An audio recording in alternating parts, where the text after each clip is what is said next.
പുന്നപ്പുറ വയലാർ വാരാചരണ പരിപാടിയുടെ സമാപനമായ രക്തസാക്ഷികൾ അന്ത്യവിശ്രമം കൊള്ളുന്ന ആലപ്പുഴ വലിയ ചുടുകാടിൽ നിന്നും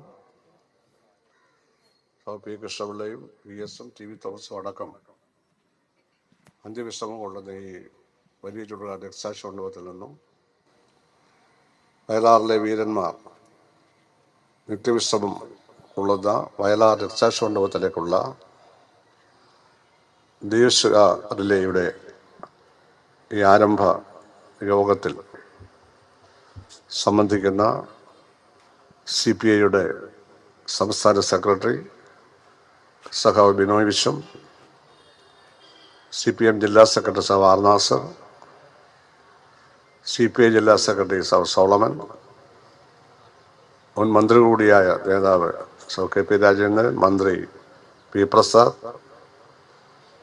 സഖാവ് TJ ആഞ്ചലോസ്, PP ചിത്തരഞ്ജൻ, സലാം, സത്യനേശൻ, സുരേഷ് അടക്കമുള്ള CPI-യുടെയും CPM-ൻ്റെയും ജില്ലാ ഭാരവാഹികളെ, വളണ്ടിയർമാരെ, സഹാക്കളെ, സ്നേഹമുള്ളവരെ, 3/4 നൂറ്റാണ്ട് കഴിഞ്ഞിട്ടും രാജവാഴ്ചയ്ക്കും ദിവാൻ ഭരണത്തിനുമെതിരെ, അമേരിക്കൻ മോഡൽ ഭരണ സമ്പ്രദായത്തിനെതിരെ നമ്മുടെ ഈ അമ്പലപ്പുഴ ചരിത്ര താലൂക്കിലെ ധീരരായ തൊഴിലാളികൾ കയ്യിൽ കെട്ടിയ ആയുധങ്ങളുമായി ഉരുക്കുനിർമ്മിതമായ തോക്കിനോട് ഏറ്റുമുട്ടിയ ലോകത്ത് തന്നെ സമാനതയില്ലാത്ത ആ മഹാസമരത്തെ 79ാമത് വർഷവും ആലപ്പുഴയിലെ കമ്മ്യൂണിസ്റ്റുകാർ ആദരപൂർവ്വം ഓർക്കുകയും അനുസ്മരിക്കുകയും എല്ലാ ചടങ്ങുകളും മുറപോലെ നടത്തുകയും ചെയ്യുന്ന ഒരവസരമാണിത്. അമേരിക്കൻ സാമ്രാജ്യത്വം അടക്കമുള്ള സാമ്രാജ്യത്വം തുലയട്ടെ എന്നുള്ള മുദ്രാവാക്യമായിരുന്നു പോരാട്ടത്തിലെ ഒരു പ്രധാന മുദ്രാവാക്യം. CPI-യുടെ ദിവാൻ ഭരണം അവസാനിപ്പിക്കും, രാജവാഴ്ച വേണ്ട തുടങ്ങിയ എല്ലാ മുദ്രാവാക്യങ്ങളും ഉണ്ടായിരുന്നു. ലോകത്ത് ഫ്രഞ്ച് വിപ്ലവത്തിൽ, റഷ്യൻ വിപ്ലവത്തിലും എല്ലാം മുഴങ്ങിക്കേട്ട പോലെയുള്ള അധികാരവർഗത്തിൻ്റെ എല്ലാ ശ്രേണികളിലും പെട്ടവർക്കെതിരായിട്ടായിരുന്നു ഈ മഹാസമരം.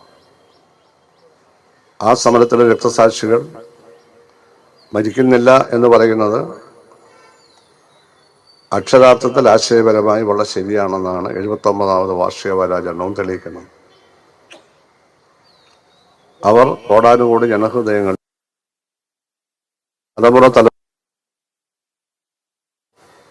ഇവിടെ കമ്മ്യൂണിസ്റ്റ് പ്രസ്ഥാനം ഉള്ള കാലത്തോളം അതെന്നൊന്നും ഇവിടെ ഉണ്ടാവും രക്തസാക്ഷികൾക്ക് മരണമില്ല എന്ന്. ഈ മഹാസമരം നടക്കുന്ന കാലത്തെന്ന പോലെ ഇന്നും ലോകത്തിന്റെ പ്രധാനപ്പെട്ട എതിരാളി, ശത്രു അമേരിക്കൻ സാമ്രാജ്യത്വം തന്നെയാണ്. പഴയ സോവിയറ്റ് യൂണിയന്റെ ആശയപരമായ ആ പ്രതിബദ്ധത അതുപോലെ ഇല്ലെങ്കിൽ പോലും സോവിയറ്റ് യൂണിയന്റെ എല്ലാ പാരമ്പര്യങ്ങളും ഉയർത്തിപ്പിടിക്കുക, അഭിമാനിക്കുകയും 2ാം ലോക മഹായുദ്ധത്തിൽ സോവിയറ്റ് യൂണിയൻ ജർമ്മൻ പടയ്ക്ക് മേൽ നേടിയ ഐതിഹാസിക വിജയങ്ങളുടെ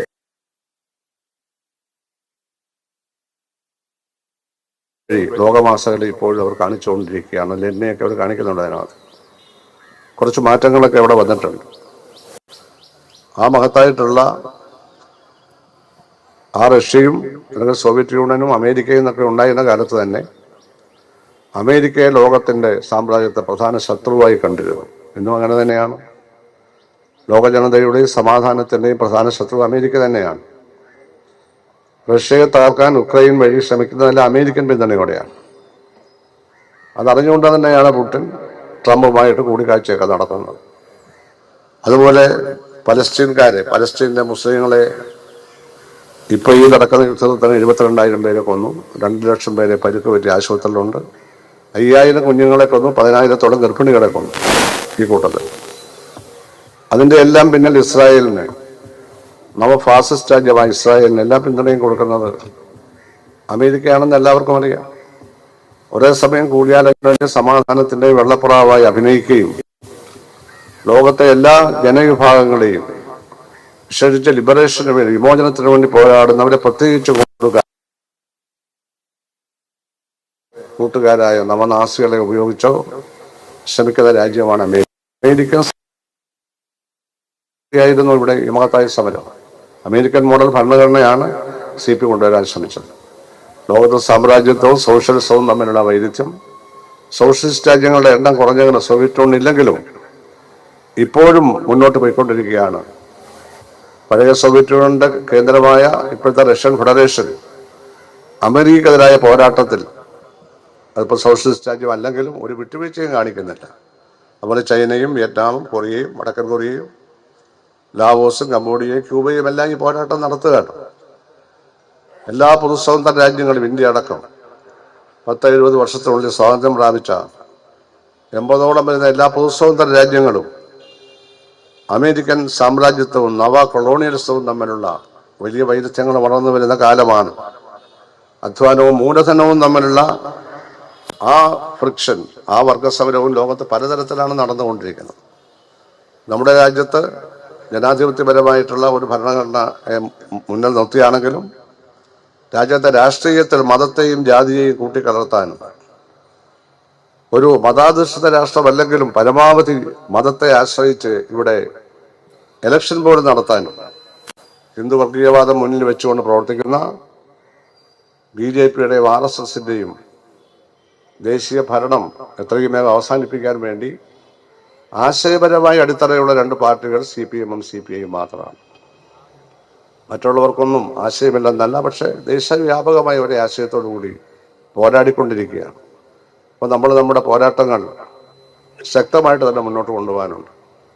കമ്മ്യൂണിസ്റ്റുകാർ നയിച്ച മഹാസമരങ്ങൾ ഇന്ത്യയിൽ സ്വാതന്ത്ര്യ സമരത്തിന് ദേശവ്യാപകമായി നോക്കുമ്പോൾ തുല്യമെങ്കിലും പ്രാദേശികമായി അതിന് സമാനമായി ഒന്നുമില്ല. പാട്ടം 3-1 രഫാകാർ സമരം നടത്തിയ അവിഭക്ത ബംഗാളിലും നീലകൃഷിക്കാരുടെ സമരം നടത്തിയ പഞ്ചാബിലും 50,000 ഗ്രാമങ്ങളെ മോചിപ്പിച്ച് സുന്ദരയ്യയുടെയും ബസോവിന്റെയും രാജശേഖരറാവുവിന്റെയും നേതൃത്വത്തിൽ നടത്തിയ ഐതിഹാസികമായ തെലങ്കാന സമരത്തിൽ 75,000 കമ്മ്യൂണിസ്റ്റുകാരെയാണ് കൊന്നൊടുക്കിയതെന്ന്. ഇവരെയെല്ലാം കൊന്നത് അവിടുത്തെ അധികാരിയായിരുന്ന നവാബായിരുന്ന അയാളുടെ കാലത്തല്ല ഈ ആളുകൾ കൂടുതലും കൊല്ലപ്പെട്ടത്. സ്വാതന്ത്ര്യം പ്രാപിച്ച ശേഷം ഈ സമരം തുടർന്നതുകൊണ്ട് അതിനെ എതിർക്കാൻ സർദാർ വല്ലഭായ് പട്ടേലും നെഹ്റുവിനെയും ഗവൺമെന്റാണ് ഇന്ത്യൻ പട്ടാളത്തെ അയച്ചാണ് ഇത്രയധികം കമ്മ്യൂണിസ്റ്റുകാരെ ഇവിടെ കൊന്നത്. പിന്നെ കേരളത്തിൽ പുന്നപ്രയ്ക്കും വയലാറിനും മേനാശ്ശേരിക്കും ഓതലയ്ക്കും ഒപ്പമാണ് വടക്ക് കയ്യൂരും കരിവെള്ളൂരും അതുപോലെ ഓഞ്ചിയവും പാടിക്കുന്നും മുനയംകുന്നും ഇതൊക്കെ മഹാസമര കേന്ദ്രങ്ങളാണ്. കുട്ടനാട്ടിലെ കാർഷിക മേഖല എത്രയോ തൊഴിലാളികൾ വെടിയേറ്റ് മരിച്ചിട്ടുണ്ട്, സമരം ചെയ്ത് മരിച്ചിട്ടുണ്ട്. ഇതെല്ലാം നമുക്ക് വിശദമായി പറയാൻ അവസരമില്ലെങ്കിൽ നമ്മൾ സമത്വത്തിനും സ്വാതന്ത്ര്യത്തിനും സാഹോദര്യത്തിനും വേണ്ടി അതായത് ബൂർഷ്വാ ജനാധിപത്യപരമായ ആശയങ്ങൾക്കുപരി ശാസ്ത്രീയ സൗഹൃദത്തിനു വേണ്ടി പോരാടുന്ന ഇന്ത്യയിലെ ഒരേ ഒരു രാഷ്ട്രീയ പാർട്ടികളാണ് CPIയും CPIയും. ആ മഹത്തായ ഈ പ്രസ്ഥാനത്തിന്റെ നേതൃത്വത്തിൽ ഒരു പാർട്ടി അവിഭക്തമായിരുന്നപ്പോൾ നടത്തിയ ഈ വലിയ പോരാട്ടം രക്തസാക്ഷികളുടെ സ്മരണകളാൽ ആർത്തിരമ്പുന്ന ഈ പോരാട്ട വേദിയിൽ നിന്നുകൊണ്ട് 49ാമത് വാർഷിക വാരാചരണത്തിന്റെ തുടക്കമായി വയലാറിലെ വീരങ്ങളുടെ അന്ത്യവിശ്രമം കൊള്ളുന്ന വയലാർ രക്തസാക്ഷി മണ്ഡപത്തിലേക്കുള്ള ഈ വിപ്ലവകരമായ അഗ്നിശോഭയാർന്ന പ്രകാശത്തിന്റെ ഈ ദീപശിഖ കൊളുത്തി അതിലറ്റുകളുടെ ക്യാപ്റ്റനെ ഈ നേതാക്കന്മാരുടെ എല്ലാ സാന്നിധ്യത്തിൽ ഏൽപ്പിക്കുന്നതായി അറിയിച്ചുകൊണ്ട് എന്റെ അവകൾ അവസാനിപ്പിക്കുന്നു.